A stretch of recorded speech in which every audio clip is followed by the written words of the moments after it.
সবাইকে আবার আজকে একটা নতুন ব্লগ নিয়েছি। আর অনেক দিন পর আমি একটা ব্লগ শ্যুট করছি, কারণ আমি বিগত প্রায় 6-7 মাস আমি কোনো ব্লগ দিইনি, কারণ আমার পার্সোনাল কারণের জন্য। তো আজকে সরস্বতী পুজো, ওর জন্য তোমাদের ভাবলাম যে আমি একটু ব্লগটা শেয়ার করি। আমি বাপের বাড়িতে আছি, কলকাতাতে আছি। তো এখানে আমার বাড়িতেই সরস্বতী পুজো হয়। তো ভাবলাম আমার ছেলে পাঞ্জাবি পরেছে, সেটাও তোমাদের সাথে শেয়ার করছি, কি মিষ্টি লাগছে। তো আর আমাদের বাড়িতে যে পুজোটা হচ্ছে সেই ব্লগটাও তোমাদের সাথে শেয়ার করছি। পুজোটা করে আমার বোন, আর আমি প্রত্যেক বছর না আসতে পারলেও পরপর 2 বছরই আসছি। চেষ্টা করি এখানে আসার, কারণ আমার বাড়িতে সরস্বতী পুজো হয় না, আগে হতো, এখন বন্ধ হয়ে গেছে। তো বোন যেহেতু পুজো করে, সে তো আমার ছেলে পুজোতে অংশ নিতে পারে বলে আমি এখানে আসি। তো বেশি কথা বলবো না, চলো পুজোর ওখানে যাই। আমার বোন পুজোর জন্য মালা গাচ্ছে, তো তোমাদের সাথে সেটা শেয়ার করি। আমার বোনই এই সমস্ত কিছু আলপনা দিয়েছে, খুব সুন্দর ওর হাতের কাজগুলো। তো খুব সুন্দরভাবে আলপনা দিয়েছে প্রত্যেকটা এরম চৌকাটে, আর পুজোর ওখানেও আলপনা দিয়েছে। তোমাদের সাথে দাঁড়াও দেখাচ্ছি বাকিগুলো। এই দেখো, এখানেও আছে, এই যে এখানটাতেও আছে, কি সুন্দর লাগছে না?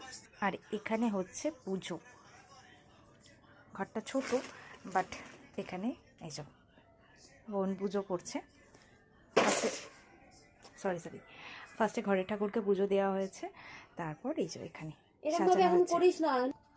কালকে সারা রাত ধরে এটা ডেকোরেশন করা হয়েছে ছোট্ট মতো রঙিন পেপার দিয়ে।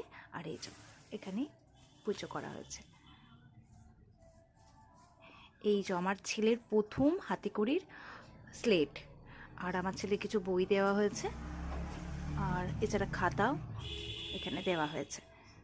আজকে সকাল থেকে চারিদিকে গান বাজনা বাজছে, আর এখানে প্রচণ্ড মাইক শব্দ হচ্ছিল সকাল খুব ভোরবেলা থেকে। তো ওর ঘুম ভেঙে গেছে, ওই জন্য ওর ঘুম পেয়ে গেছে। এই যে পাঞ্জাবি পরেছে, কিছুতেই কোল থেকে নামবে না। যাই হোক করে ওকে বলছি যে চল একটুখানি ভিডিও বানাবো, তোকে তো অনেকদিন ধরে ভিডিওতে নেওয়া হয় না, তো চল আজকে একটু ভিডিও বানাবো। কেন কেন কেন কেন কেন কেন কেন কোন ঘরে, কোথায় কোথায় নিয়ে যাবো?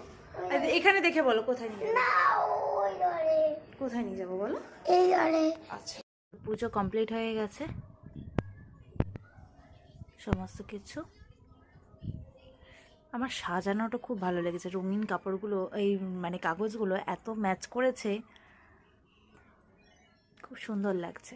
আর এখানে আমাদের এমনি ঠাকুর ঘরের যে ঠাকুরগুলো রোজকার পুজো করা হয় সেই ঠাকুরগুলো এখানে